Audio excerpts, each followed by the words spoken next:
Ibu-ibu sekalian yang saya muliakan, yang berat ini Bu, Allah bakal ngasih kamu sesuai dengan niatmu. Makanya jangan hamil asal hamil. Niat yang benar. Ibu-ibu sekalian, semuanya tergantung dari niatnya. Allah akan memberimu sesuai dengan niatmu. Belum lagi melahirkan, perjuangan yang sampai Nabi Muhammad menyebutnya sebagai salah satu peraih syahid. Mani syahid indakum, kata Nabi. Siapa aja syahid menurut kalian? Rasul yang pergi ke medan perang kemudian meninggal dunia, tewas terkena senjata musuh. Kata Nabi, iya, tapi bukan hanya itu. Idzan asy-syahidu qalil, kata Nabi, kalau itu aja berarti yang syahid itu sedikit dari umat saya. Terus siapa Rasul? Nabi menyebutkannya. Kata Nabi Muhammad, mabtunan, siapa yang meninggal dunia ketika melahirkan anaknya.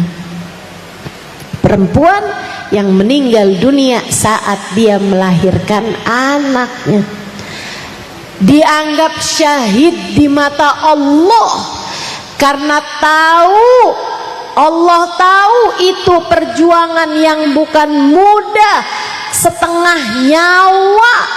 Sahabat hijrah, istiqomah dalam hijrah menuju jalan-jalan hidayah. Assalamualaikum warahmatullahi wabarakatuh.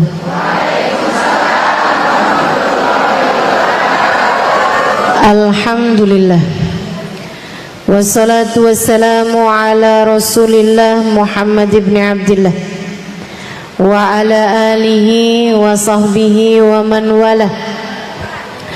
Subhanaka la ilma lana illa ma 'allamtana innaka antal alimul hakim. Rabbi shrah li sadri wa yassir li amri wahlul 'uqdatan min lisani yafqahu qawli, amma ba'du.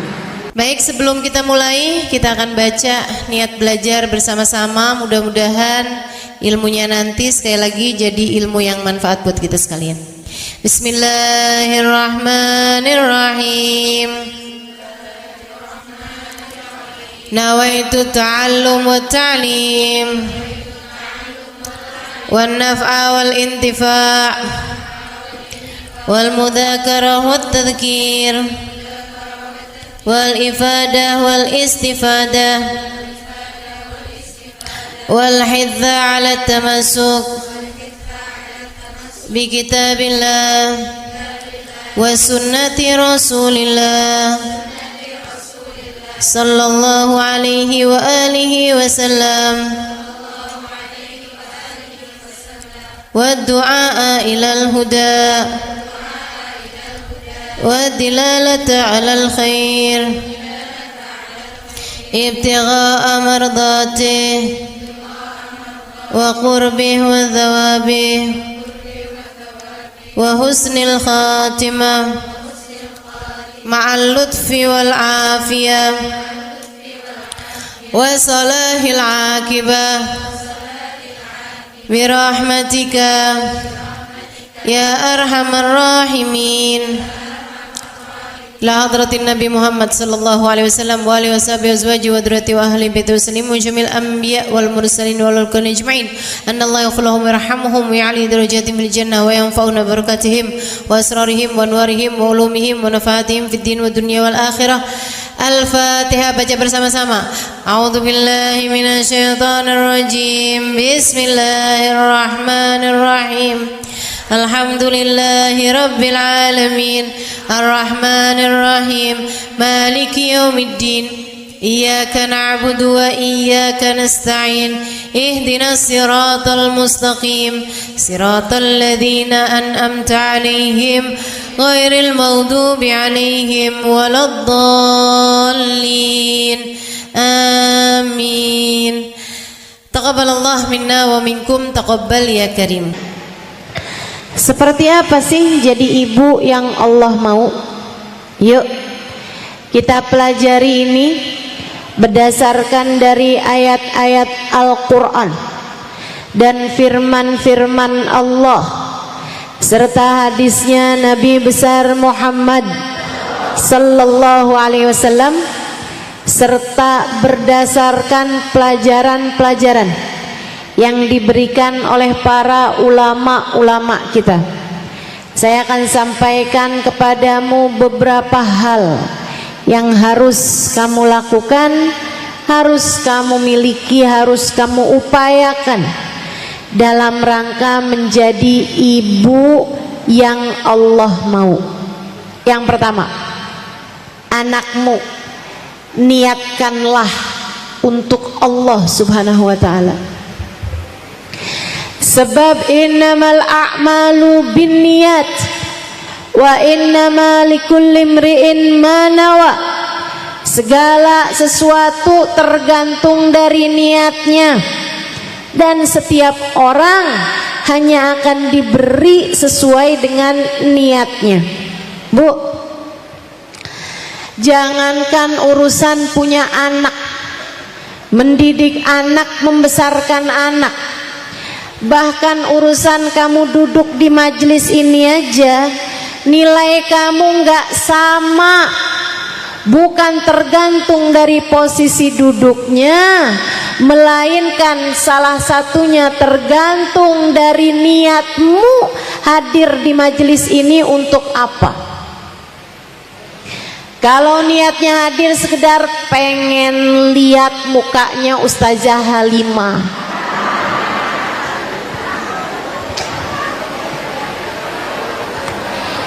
itu nggak cukup tinggi nilainya.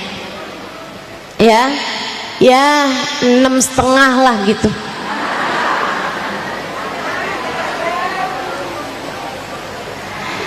Apalagi kalau cuman sekedar niatnya pusing ngadepin suami, kabur aja dari majelis, biar dia tahu saya istri yang solehah. Kaburnya ke majelis taklim. Semua tergantung niat, Bu. Semua tergantung niat. Bahkan sekedar senyum yang kamu berikan kepada orang lain tergantung dari niatnya buat apa. Kalau kamu senyumin Pak Lurah, ketemu Bu Lurah cemberut aja, giliran ketemu Pak Lurah senyum lebar banget. Kamu kok senyum lebar gitu ketemu Pak Lurah, biar KTP cepet jadi. Ayolah, semua tergantung dari niat. Kalau niatnya bagus, bahkan sekedar senyuman bernilai sodakoh, kata Nabi Muhammad. Ibtisamak ala wajhi akikal mu'min sadaqah. Senyummu di wajah seorang hamba Allah bernilai sedekah. Saudariku sekalian yang saya muliakan, apalagi urusan punya anak. Bu, dari hamil 9 bulan saya belum pernah hamil. Alhamdulillah. Semua kan harus disyukuri, betul? Tapi kan saya lihat juga nih ibu-ibu yang pada hamil, ada yang sakit, ada yang mual-mual, ada yang ngidam dari kepengen rujak buah gohok. Ada tuh kan? Ya itulah pokoknya ya. Sampai ke hari ini bilang melakinya, Bang, saya hari ini ngidam deh. Apaan? iPhone 16.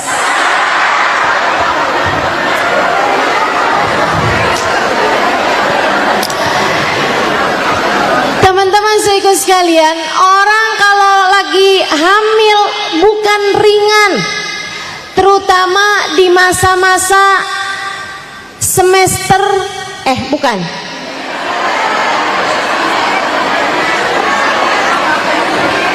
Tunggu dulu nih. yang pertengahan kalau nggak salah 4, 5, 6 bulan.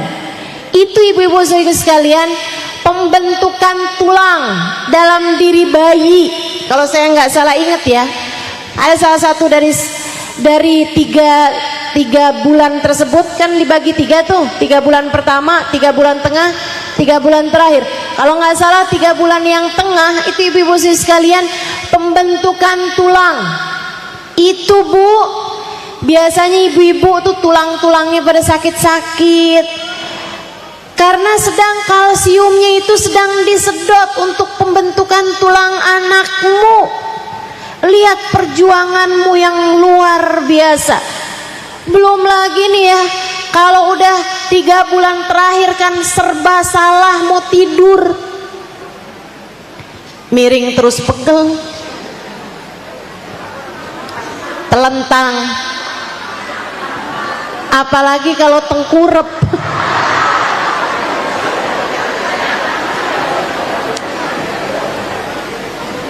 Susah. Hamalathu ummuhu wahnan ala wahnin, kata Allah dalam Al-Quran. Ibunya mengandungnya dalam keadaan kelelahan di atas kelelahan, dalam keadaan lelah di atas lelah. Ibu-ibu sekalian saya muliakan, apalagi kalau tanyain, Bu, ini kehamilan ibu yang keberapa? 9. Anak dah banyak-banyak, berat pastinya dirimu itu. Ibu-ibu sekalian yang saya muliakan, yang berat ini Bu, Allah bakal ngasih kamu sesuai dengan niatmu. Makanya jangan hamil asal hamil. Niat yang benar nih buat para ibu hamil ada di sini. Boleh angkat tangannya?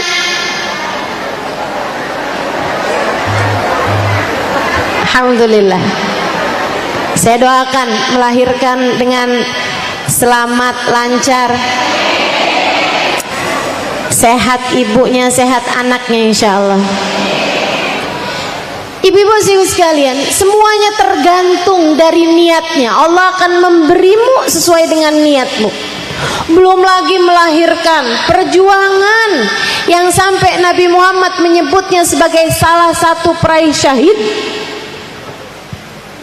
Mani syahid indakum, kata Nabi, siapa aja syahid menurut kalian? Rasul yang pergi ke medan perang kemudian meninggal dunia, tewas terkena senjata musuh. Kata Nabi, iya, tapi bukan hanya itu.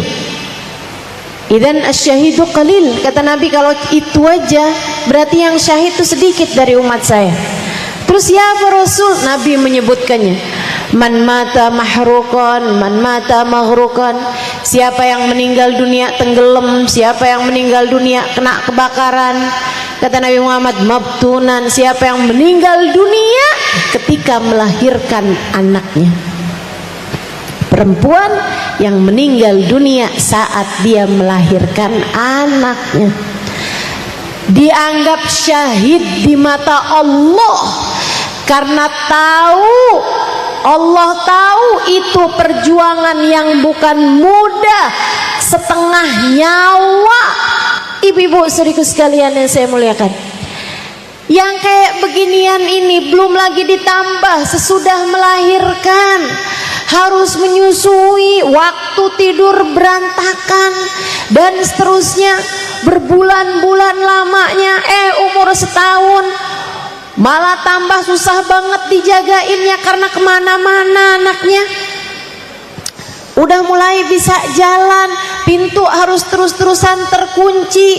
Mana anaknya kadang suka banget ngumpet di belakang kipas angin. Ibu-ibu sekalian, perjuanganmu. Belum lagi nanti kalau udah mulai memasuki umur-umur dia sekolah, bebanmu sebagai seorang ibu bukan kemudian menjadi lebih ringan. Tentu saja menjadi ibu pekerjaan yang luar biasa besar, nggak pakai ada liburnya. Ada banyak ibu-ibu yang pada punya anak kecil tuh bilang, Ntar ya kalau anak saya udah agak gede-gedean kayaknya saya istirahat. Anak udah gede-gedean istirahat apa enggak tuh? Enggak ada istirahatnya. Jadi ibu, saya tahu ibu-ibu serius sekalian yang saya muliakan, karena besar nilainya di mata Allah juga besar. Tapi Nabi Muhammad bilang semua orang hanya akan diberi sesuai dengan niatnya. Jadi niatnya mesti yang benar. Jangan asal hamil, jangan asal ngelahirkan, jangan asal punya anak. Bu, kucing juga bisa. Betul? Kamu hamba Allah, niatin yang benar, diajarin sama Allah SWT dalam Al-Quran. Kalau ibu-ibu bilang, ustazah kalau niat sholat saya ngerti ustazah, niat puasa nawaitu shoma ghadin saya tahu ustazah, tapi niatnya punya anak, niatnya mau gedein anak, niatnya melahirkan, niatnya menyusui, ustazah niat seperti apa yang ustazah maksudkan? Allah mengajarkannya dalam Al-Quran. A'udzu billahi minasyaitonir rajim. Bismillahirrahmanirrahim. Idz qalat imra'atu Imran, Rabbi inni nadartu laka ma fi batni muharraran fataqabbal minni. Kata Allah tatkala bininya Imran, tahu namanya Bu Imran, namanya Hannah. Ibu-ibu sekalian, ketika Hannah yang sudah lama menikah dengan seorang nabi bernama Imran, laki-laki soleh, tapi bukan hanya suaminya yang soleh, Hannahnya adalah seorang perempuan yang sangat solehah. Ibu-ibu juga gitu. Jangan cuman mikir, oh tenang anak saya mah aman, suami saya soleh. Enggak bu, enggak. Kamunya juga mesti jadi ibu yang soleha. Ustazah gimana anak saya mau jadi anak yang baik, ustazah lakinya kagak bener. Bu, kamu jangan cuman nyalahin suami kamu, bu, lah kamunya. Ibu-ibu sekalian yang saya muliakan, kamu harus jadi perempuan yang soleha untuk bisa melahirkan anak-anak yang soleh-soleha. Kamunya harus mulai dari kamunya. Kayak istrinya Imran ini, Hannah ini, suaminya soleh betul, tapi dia pun juga enggak kalah soleha, sangat soleha. Saya doakan semoga semua yang hadir di tempat ini yang jadi ibu, biar jadi ibu yang soleha. Lama nikah sama Imran gak hamil-hamil, kemudian hamil, seneng girang. Saat senengnya merasakan dirinya mulai hamil, dia bilang, Rabbi inni nazartu laka ma fi batni muharraran fataqabbal minni. Ya Allah, saya niat anak dalam kandungan saya ini, ya Allah, saya persembahkan untukmu, untuk menjadi seseorang yang menjaga agamamu, untuk menjadi hambamu, untuk menjadi hamba Allah yang soleh di atas muka bumi ini. Saya akan besarkan dia dengan baik, saya akan hamil, saya akan jaga kehamilan saya ini dengan cara yang terbaiknya. Saya akan biasakan kebiasaan-kebiasaan baik. Saya hanya akan makan makanan-makanan yang halal, yang berkah, biar anak saya jadi anak yang baik. Saya niatkan anak saya ini, ya Allah, persembahkan saya untukmu, persembahan saya untukmu, fataqabbal minni, terimalah ia dariku ya Allah. Gitu bu. Ustazah sekarang terlanjur, anak saya udah gede ustazah. Ya udah, perbaharui niat, perbaharui niat. Kamu bilang sama Allah, ya Allah, saya selama ini salah niat, saya selama ini menjadikan anak saya untuk saya salah ya Allah. Bu, ada banyak diantara kita yang meniatkan anaknya untuk dirinya. Nak, sekolah yang benar, biar kamu bisa kerja yang benar, biar kamu bisa jadi orang kaya. Nanti kalau mama tua, kamu ngurusin mama. Kamu bikin anak kamu untuk kamu. Sekarang nih nak, lagi masa kecil, mama yang membiayai hidup kamu, ayah yang membiayai hidup kamu. Tapi nanti nak, kalau tua giliran kamu yang kerja buat membiayai hidup kami, yakin bener panjang umur? Ibu-ibu saudariku sekalian yang saya muliakan, saya kasih tahu, dari sejak kapanpun tidak pernah kamu secara hakikat mengurusi anak kamu atau membiayai, memberi rezeki kepada anak kamu. Pemberi rezeki cuma satu, namanya Allah Subhanahu wa ta'ala. Jadi jangan sampai kamu berpikir, sekarang saya kasih rezeki sama anak saya, ntar kalau saya tua giliran anak saya ngasih rezeki sama saya. Nggak ada begitu, nggak ada begitu. Yang ngasih kita rezeki cuma satu, namanya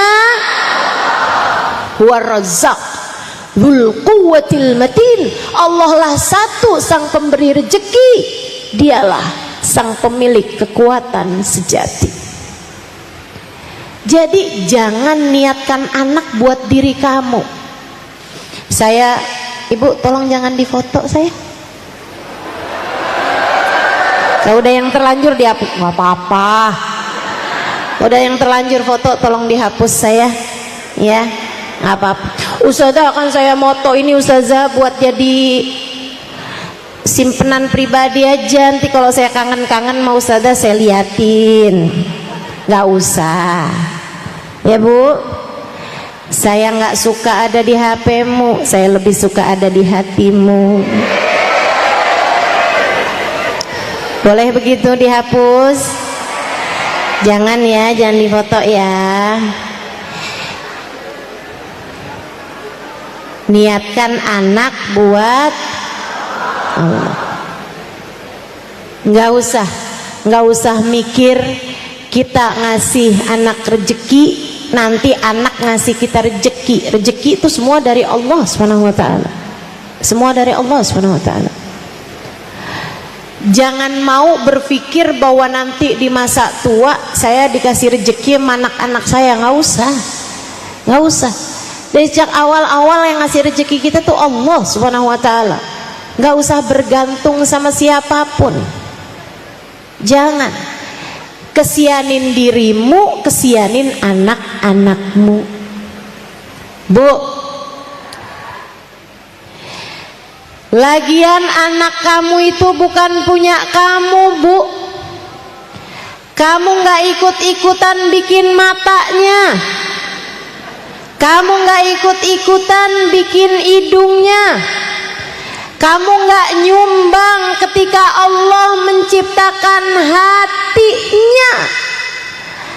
Kamu nggak dimintain urunan ketika Allah Subhanahu wa ta'ala hendak meniupkan ruhnya, ketika Allah hendak menciptakan aliran darahnya. Tidak, anakmu bukan milikmu, ia adalah milik Allah Subhanahu wa ta'ala.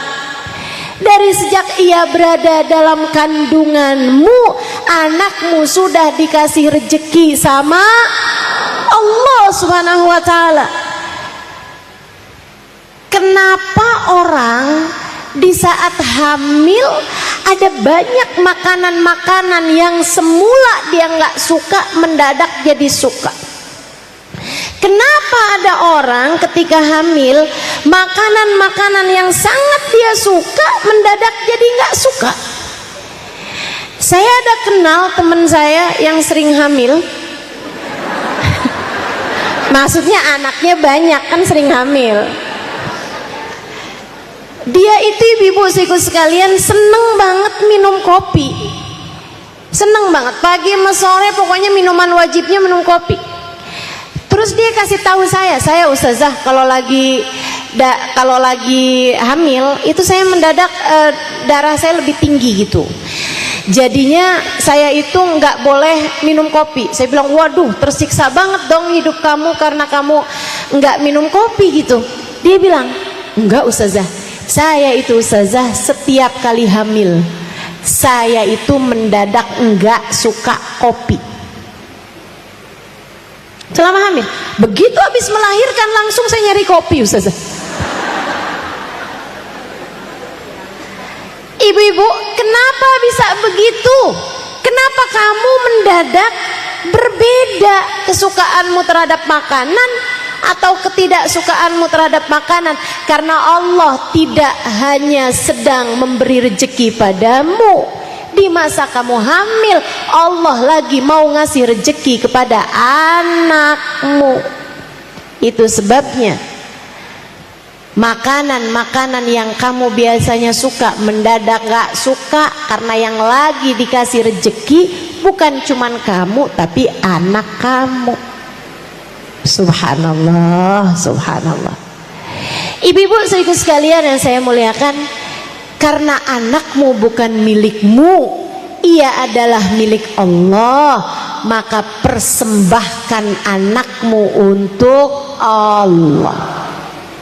Ya Allah, saya hamil, akan saya jaga kehamilan saya, akan saya jaga makanan saya sepanjang hamil, akan saya lahirkan dengan segala apa yang saya mampu, akan saya rawat anak saya ya Allah sekemampuan saya. Ya Allah, saya persembahkan anak saya untukmu agar ia menjadi seorang hamba yang soleh atau solehah.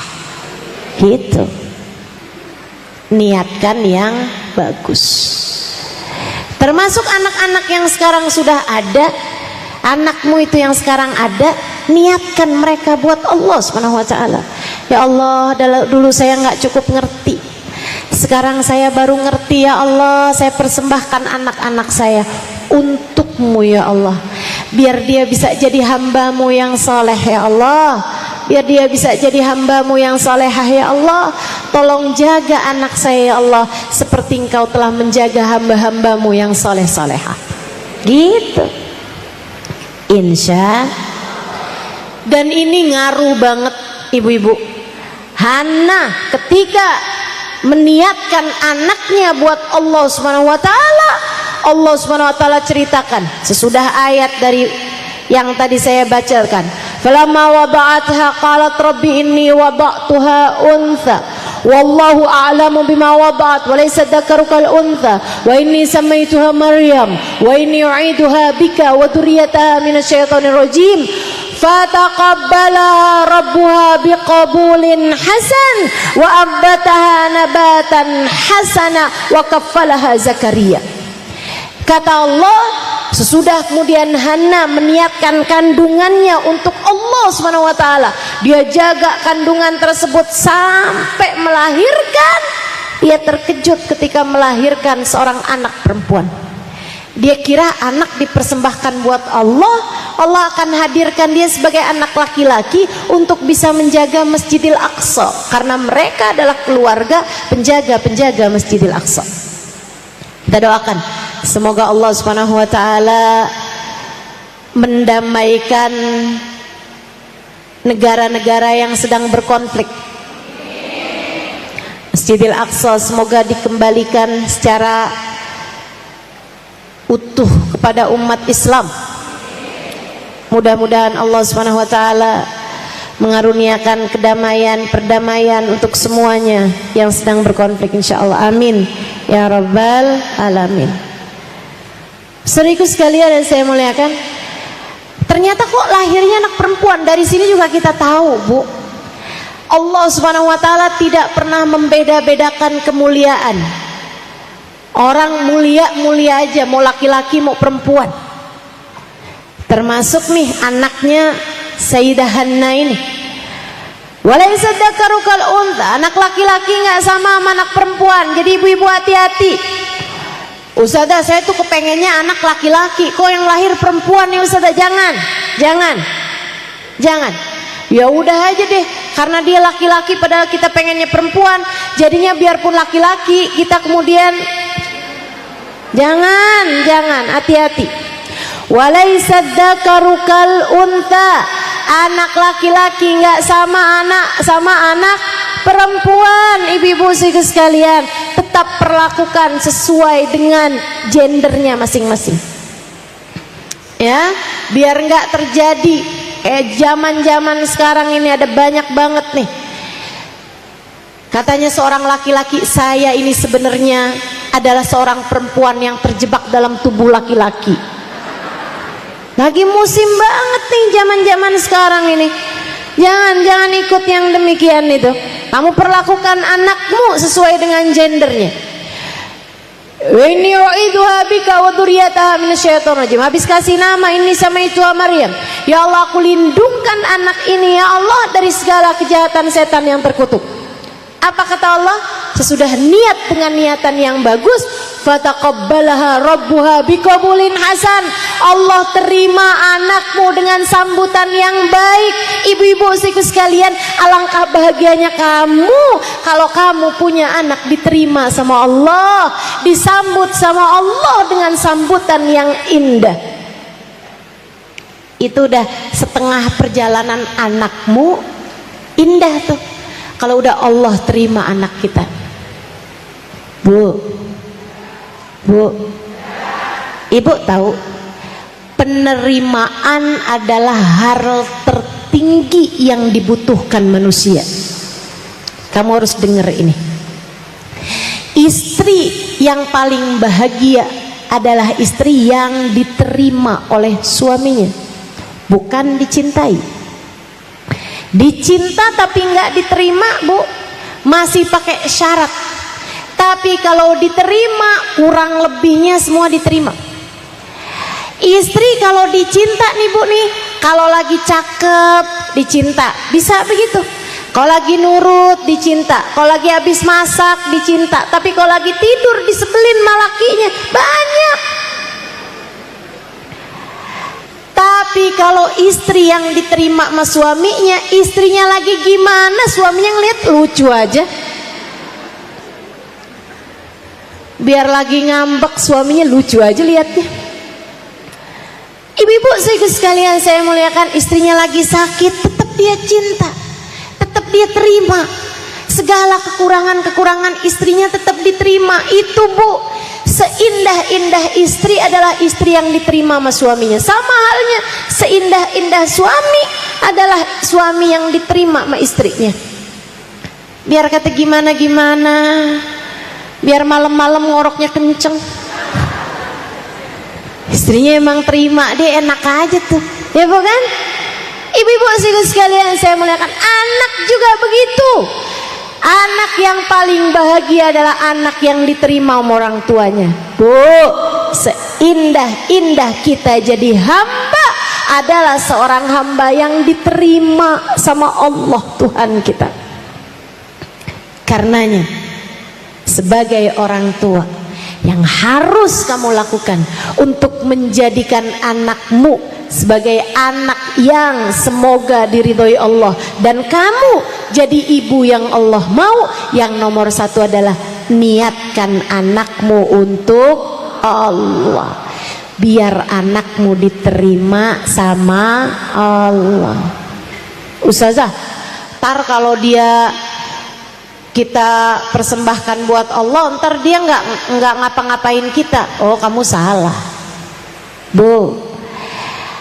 Anak tuh kalau taat sama Allah, kalau dia jadi hamba Allah yang soleh, yang solehah, Allah perintahkan dia buat berbakti kepada ibunya, bakti kepada bapaknya. Tapi kalau kamu bikin anak kamu buat kamu, anak saya harus pinter, anak saya nanti harus kaya, anak saya nanti harus jadi pejabat, anak saya nanti harus jadi orang yang pengusaha sukses, anak saya buat saya. Ibu-ibu sekalian saya muliakan, berapa banyak orang-orang kaya yang melupakan orang tuanya? Betul? Berapa banyak Bu pengusaha-pengusaha sukses naroin orang tuanya di panti jompo, Berapa banyak orang-orang yang punya jabatan-jabatan yang tinggi cuman jabatannya, tapi tidak dengan akhlaknya kepada orang tuanya. Betul? Enggak usah takut, persembahkan anakmu buat Allah. Nanti Allah akan mengembalikan anakmu kepadamu dengan menjadi seindah-indah anak bagi seindah-indah orang tua. Jelas? Jelas? Menjadi ibu yang Allah mau nomor satu adalah niatin yang bagus, niatin untuk. Jadi sama halnya dengan kamu sholat harus lillahi ta'ala, kamu juga gitu. Hamil ya Allah, saya hamil lillahi ta'ala. Nanti kalau melahirkan ya Allah, saya niat melahirkan lillahi ta'ala. Nanti habis itu tiap nyusuin ya Allah, saya menyusui anak saya lillahi ta'ala. Nyuapin anaknya ya Allah, saya niat nyuapin anak saya lillahi ta'ala. Setiap kamu bangun malam-malam ya Allah, saya ngurusin anak saya lillahi ta'ala. Terus karenamu ya Allah, karenamu ya Allah, karenamu ya Allah. Semua insya. Itu satu. Yang nomor dua, ibu-ibu sekalian, saya punya guru. Salah satu dari guru saya yang paling guru, setara orang tua bagi saya, Sayyidil Habib Umar bin Hafiz. Saya berguru kepada beliau, mudah-mudahan saya jadi murid yang diterima sama beliau.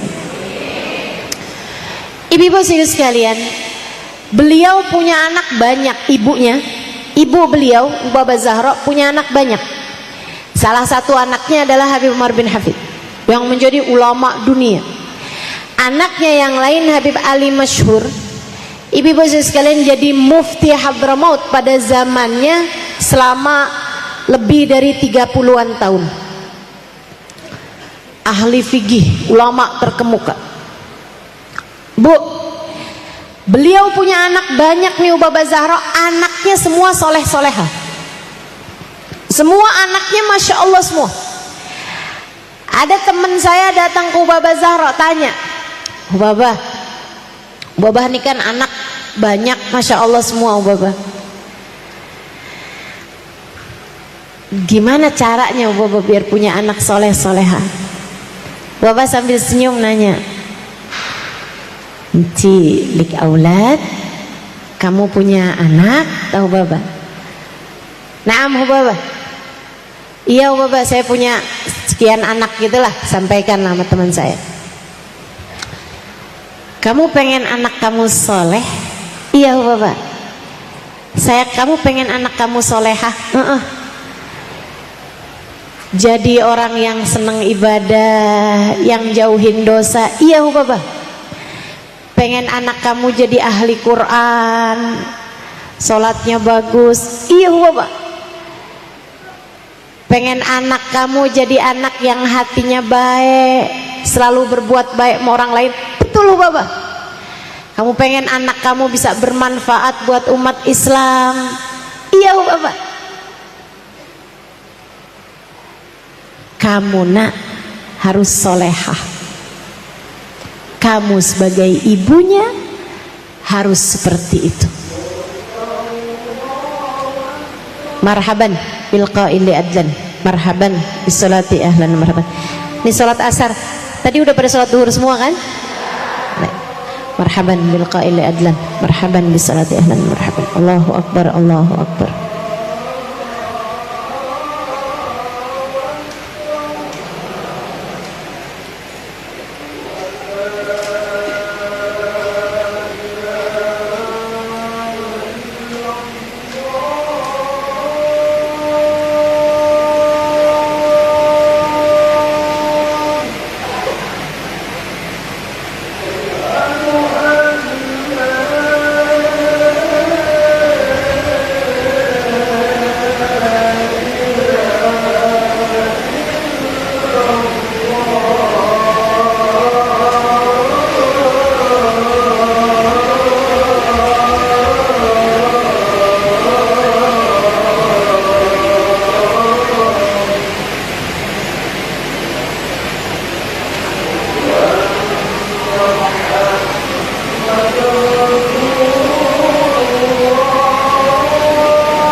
La haula wala quwwata illa billahil aliyyil azim.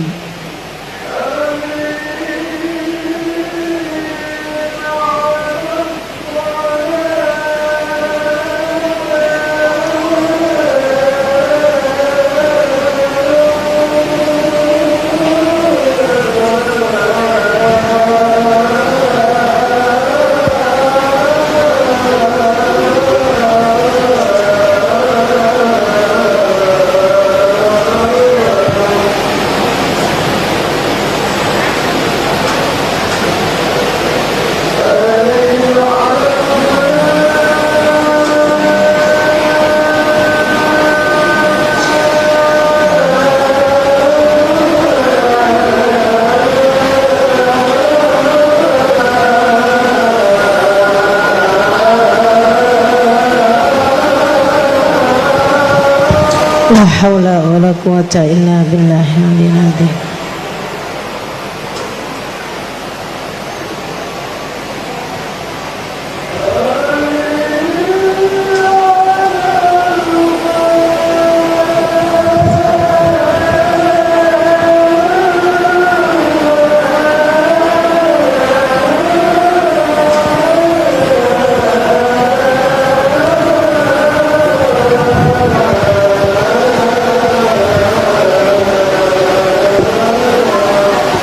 La haula wala quwwata illa billah.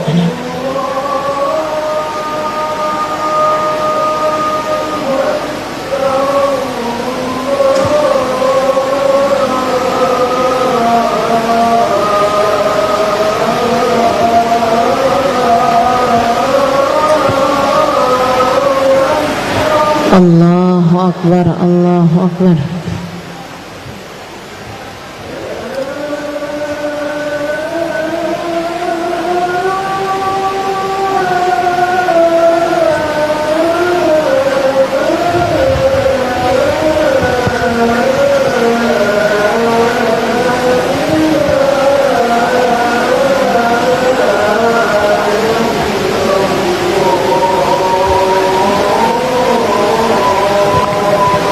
La ilaha illallah, alhamdulillah rabbil alamin. Allahumma salli ala sayyidina Muhammad wa ala ali sayyidina Muhammad.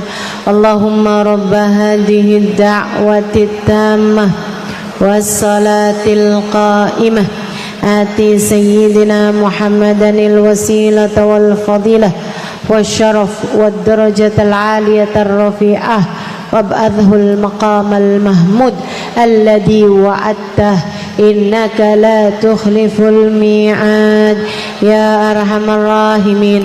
Rabbi ighfirli wa li walidayya, Rabbi ighfirli wa li walidayya, Rabbi ighfirli wa li walidayya, Rabbi ighfirli wa li walidayya, Rabbi ighfirli wa li walidayya warhamhuma kama rabbayani saghira. Wa sallallahu ala sayyidina Muhammadin wa ala alihi wa sahbihi wa sallam. Walhamdulillahi rabbil. Jadi Baba Zahra menjawab, kalau kamu pengen punya anak soleh-soleha, kamu sebagai ibunya harus jadi ibu yang soleha. Kalau kamu kepengen anak kamu bisa menjaga sholatnya, kalau kamu kepengen nanti anak-anakmu jadi orang yang bisa menebarkan kebaikan kepada orang lain, bermanfaat buat orang lain, kamu harus terlebih dahulu menjadi orang yang semacam itu.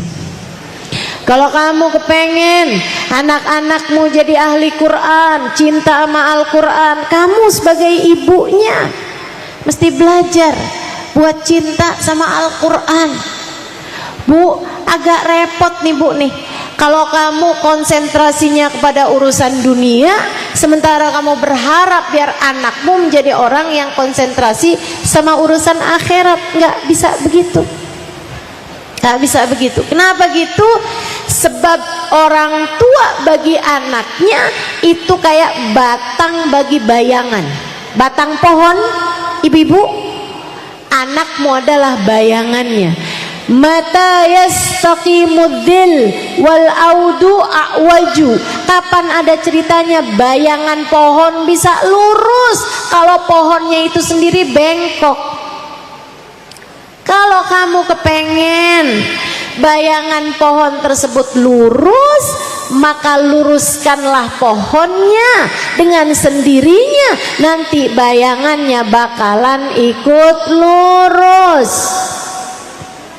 Jelas? Anakmu adalah bayanganmu, Bu. Kalau kamu kepengen anakmu menjadi anak yang soleh-solehah, maka kamu yang harus terlebih dahulu begitu. Kamunya jadilah solehah, jadilah solehah. Ustazah, masalahnya bapaknya nih bukan laki-laki yang soleh. Ustazah, suami saya nih bukan laki-laki yang soleh. Udah nggak apa-apa, mulai aja dari diri kamu tanpa harus nyinyir kepada suamimu. Kata ustazah, loh, kalau anak kita mau soleh, kamu harus soleh loh. Gimana kamu berharap anak kamu bisa sholatnya bener, kamu yang sholatnya nggak bener, sholat yang bener loh. Nggak perlu begitu, nggak perlu begitu. Kamu sebagai ibunya, kamu harus soleh. Ingat teori mixer. Nah, ibu-ibu udah tahu belum nih teori mixer? Udah? Belum? Ada yang tahu, ada yang belum. Ya udah, kalau gitu yang udah tahu ngajarin yang belum tahu.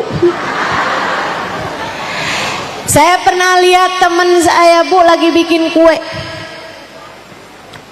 Bikin kue banyak dalam jumlah besar. Dimasukinlah telur, dimasukin tepung, dimasukin mentega, masukin gula ke dalam wadah besar. Habis itu ibu-ibu sekalian, mixernya ditaruhin di tengah-tengahnya, kecil aja mixernya, dibiarin aja kayak gitu, taruh ada tempatnya gitu, dibiarin dimuter-muter. Saya liatin, saya bilang, nggak diaduk aja nih muternya, di mixernya dimuterin gitu. Dia bilang, nggak usah ustazah, biarin aja, nanti juga bakalan keputer semuanya. Masa sih? Saya liatin aja tuh, Bu. Beneran, Bu. Lama kelamaan, Bu, telurnya nyamber tepung. Lama kelamaan tepungnya narik gula. Lama kelamaan mereka muter.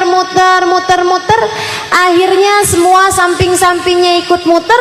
Lama-lama yang jauh-jauh juga ikutan muter aja terus tuh semuanya, sampai akhirnya semuanya keaduk dengan sempurna setelah waktu yang cukup lama. Dari situ saya belajar tentang makna perubahan. Kalau kamu ingin berubah, mulailah dari dirimu sendiri. Kalau kamu tetap istiqomah berubah dalam kebaikan, liatin, nanti suamimu akan ikut berubah, anak-anakmu akan ikut berubah. Kalau kamu solehah, kamu jadi mixer yang berputar ke arah yang benar, nanti semuanya bakalan ikut berputar dengan arah yang benar bersama dengan dirimu itu. Percayalah saya, memang nggak instan, Bu. Nggak kamu sekarang solehah, besokannya suami kamu atau anak-anak kamu langsung jadi solehah, nggak gitu. Ya gitu. Apalagi modelannya kamu yang nyinyir mulu sama suami. Bangun subuh, astagfirullah, kamu nih jadi imam loh dalam rumah tangga. Dia baru bangun tidur udah yang, kamu nih kalau nggak jadi imam dalam rumah tangga yang bener, neraka.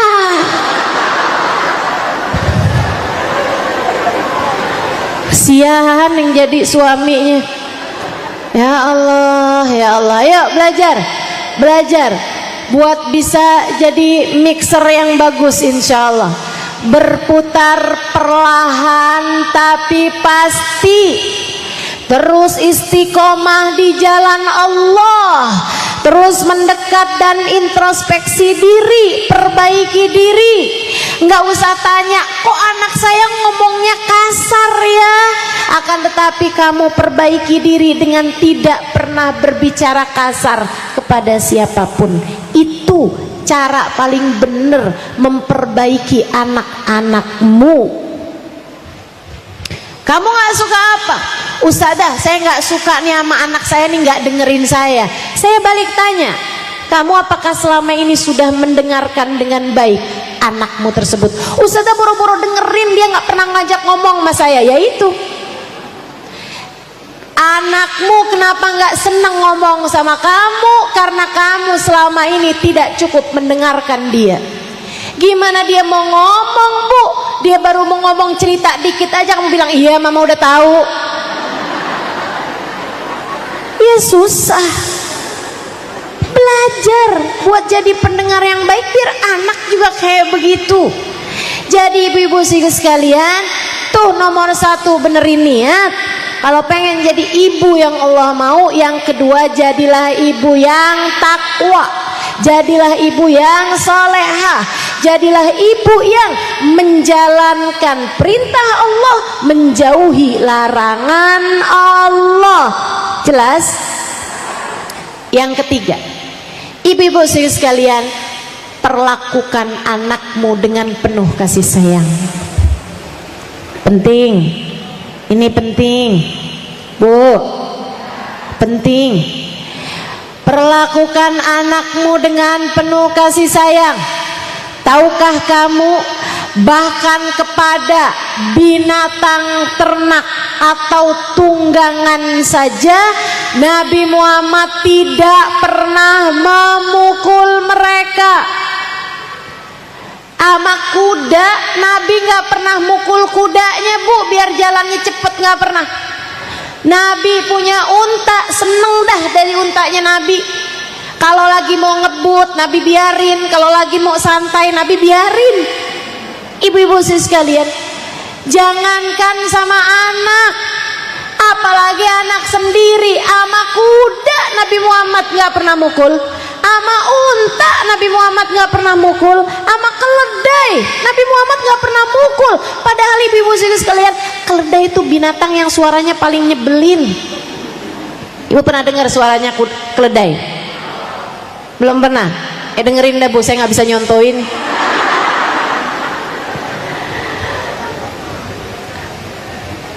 Ibu-ibu sekalian, Nabi nggak pernah mukul. Jadi sangat saya sarankan kepadamu, mulai sekarang jangan pernah terfikir buat mukul anak, jewer anak, apalagi nampar anak, nyubit anak. Jangan pernah, ibu-ibu sekalian, jangan pernah. Alhamdulillah saya seumur-umur nggak pernah digituin sama orang tua saya. Dan ibu nggak usah khawatir, Ustazah kalau saya nggak pernah mukul, saya baik-baikin terus anak, ntar anak jadi manja, ntar anak saya Ustazah nggak nurut sama saya. Ustazah, siapa bilang? Ibu lihat saya, kira-kira saya nurut nggak sama orang tua saya? Kira-kira saya bakti apa nggak sama orang tua saya? Ibu-ibu saya nggak pernah dipukul sama orang tua saya, nggak pernah, sekalipun saya nggak pernah dipukul sama orang tua saya. Jadi itu kalau kamu pikir kalau saya pukul anak saya dia bakalan nurut, kalau saya cubit anak saya dia bakalan ngerti, nggak ada, Bu, nggak ada. Yang dia akan ngerti kalau kamu pukul dia, kalau kamu jewer dia adalah bahwa ibunya nggak sayang sama dia. Yang akan dia pahami saat kamu cubit dia, saat kamu pukul dia adalah pemahaman bahwa dunia ini bukanlah tempat yang aman bagi dia sebagai hamba Allah Subhanahu wa ta'ala. Sebagai seorang anak, dunia ini nggak aman. Kamu seharusnya adalah menjadi tempat yang ternyaman bagi anak-anakmu. Dekapanmu, pelukanmu seharusnya adalah menjadi selimut paling hangat saat dinginnya dunia menjadikan dia kedinginan dan menggigil. Ibu-ibu saudaraku sekalian yang saya muliakan, kamu sebagai seorang ibu, Bu, seharusnya adalah kata-katamu, pujianmu, senyumanmu lebih adem daripada AC. Apalagi di tempat yang hangat, panas, gerah, Jangan sampai nih Bu, dia merasa bahwa dunia ini gerah, bahwa kalau dia nggak jadi jahat, kalau dia nggak jadi keras, dia nggak akan bisa diterima di dunia ini. Jangan ada pemikiran seperti itu. Kelak kekerasan itu akan kembali kepada dirimu sendiri. Jangan sakiti anakmu Bu, tidak dengan perlakuanmu, tidak pula dengan ucapanmu. Siapa bilang kamu boleh ngata-ngatain anakmu? Nggak boleh. Apa hukumnya Ustazah? Saya ngomel-ngomelin anak, saya kata-katain anak saya dasar. Apa hukumnya Ustazah? Dosa. Hukumnya adalah dosa. Ibu-ibu sekalian yang saya muliakan, hukumnya adalah dosa. Bu, anakmu bukan milikmu, anakmu miliknya Allah. Kamu kalau anakmu diapa-apain sama orang lain, kamu terima apa enggak? Kamu enggak terima, kamu marah sama orang yang berani ngapa-ngapain anak kamu. Saya kasih tahu, Allah marah sama orang tua yang berani ngapa-ngapain anaknya. Allah seakan berkata, anakmu bukan milikmu, anakmu adalah milik aku. Kamu berani-berani terhadap hambaku, aku akan murka padamu. Hati-hati. Ustazah, rezeki saya susah banget Ustazah. Coba liatin, kamu suka marah-marah gak sama anak kamu? Coba liatin. Ustazah, saya kok jadi orang nih Ustazah, kok kayak hidup saya susah mulu nih Ustazah. Hidup saya di dunia ini susah mulu Ustazah. Coba liatin cara kamu memperlakukan anak-anakmu seperti apa. Bu, kamu jangan salah. Kamu jangan mikir bahwa itu enggak ada sambungannya, itu enggak ada kaitannya. Sangat berkait. Ibu-ibu sekalian, kamu sayangi anakmu, kamu berbuat baik pada anakmu, kamu cintai anakmu, kamu dekap anakmu, kamu puji anakmu, kamu hangatkan hati anakmu, Allah Subhanahu wa ta'ala akan cinta padamu. Allah akan mudahkan urusanmu. Allah akan bentangkan kasih sayangnya padamu. Allah akan dekap kamu dengan dekap rahmatnya sesuai dengan perlakuanmu terhadap anak-anakmu. Maka ibu-ibu sekalian, yang baik sama anak, Bu, kalau bukan kamu yang sayang sama anakmu, siapa lagi? Ibu-ibu sekalian, seperti yang tadi saya sudah sampaikan, saya nggak pernah hamil, saya nggak pernah punya anak. Tapi Bu, ibu tahu, hal yang paling menyakitkan saya adalah ketika seorang anak diperlakukan keji oleh siapapun, apalagi jika itu adalah oleh orang tuanya sendiri. Dia hambanya Allah. Bagaimana mungkin ada orang yang tega untuk menyakiti dia? Dia tidak bersalah. Kullu mauludin yulad ala fitrah. Semua anak terlahir dengan membawa fitrah. Dia suci, dia lahir di atas muka bumi ini dalam keadaan suci. Jangan sampai kamu karena kesel sama bapaknya kemudian kamu sakiti hati anaknya. Saya pesan sama kamu, sungguh-sungguh saya sampaikan sama kamu yang sayang sama anakmu, Bu, biar kamu disayang sama Allah. Jangan sakiti hati anakmu, Bu. Jangan sakiti hati anakmu, sebab kamu adalah ibunya. Kalau bukan kamu yang paling menunjukkan kasih sayang Allah kepada anakmu, itu siapa lagi kiranya? Bukankah kamu telah melahirkannya dengan separuh hidupmu? Bukankah 9 bulan kamu pernah berada dalam satu tubuh dengannya. Hembusan nafasmu adalah kehidupannya. Makanan yang kamu makan adalah santapan dan jamuan Allah baginya. 9 bulan kamu berada dalam satu hembusan nafas. 9 bulan nyawanya bersambung dengan nyawamu. Bagaimana mungkin kamu tidak menyayanginya? Kamu tentu masih ingat saat-saat ketika kamu setengah mati melahirkannya. Kemudian saat-saat kamu pertama kali mendekat tubuh kecil itu, bukankah kamu jatuh cinta padanya? Bukankah kamu jatuh cinta padanya? Lantas siapa yang pernah memperbolehkan kamu pukul dia, kamu jewer dia, kamu kata-katain dia? Ibu-ibu saudariku sekalian yang saya muliakan, jangan jahat sama anakmu.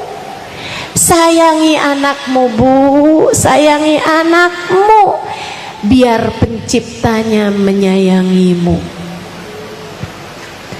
Cintai anakmu agar penciptanya, pemiliknya mencintaimu.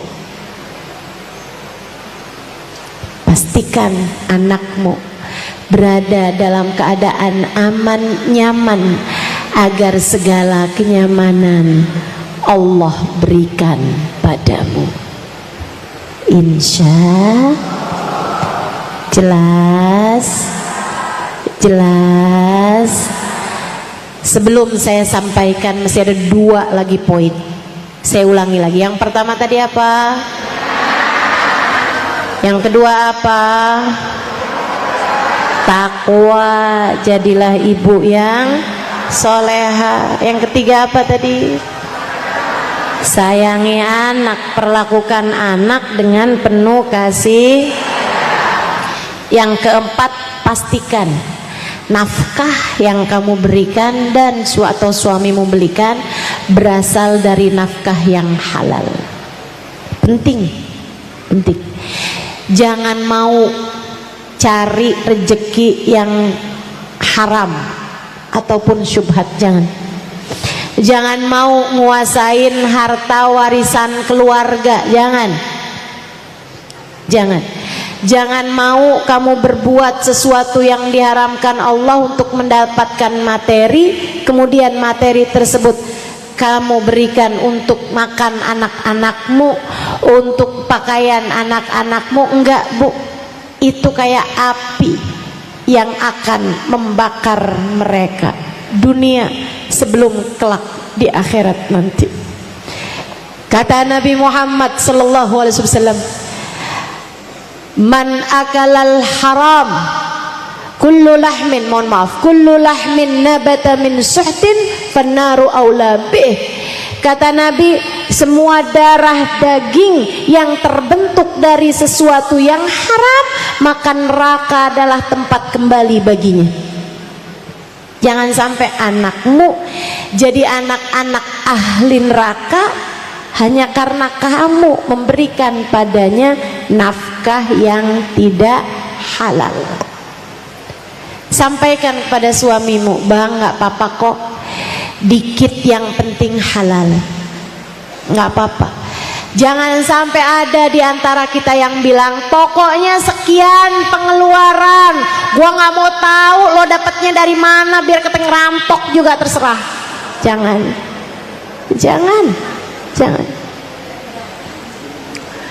Sampaikan kepada suamimu, penting bagi kita buat jaga hidup kita dunia akhirat. Penting bagi kita jaga kehidupan anak-anak kita dunia akhirat.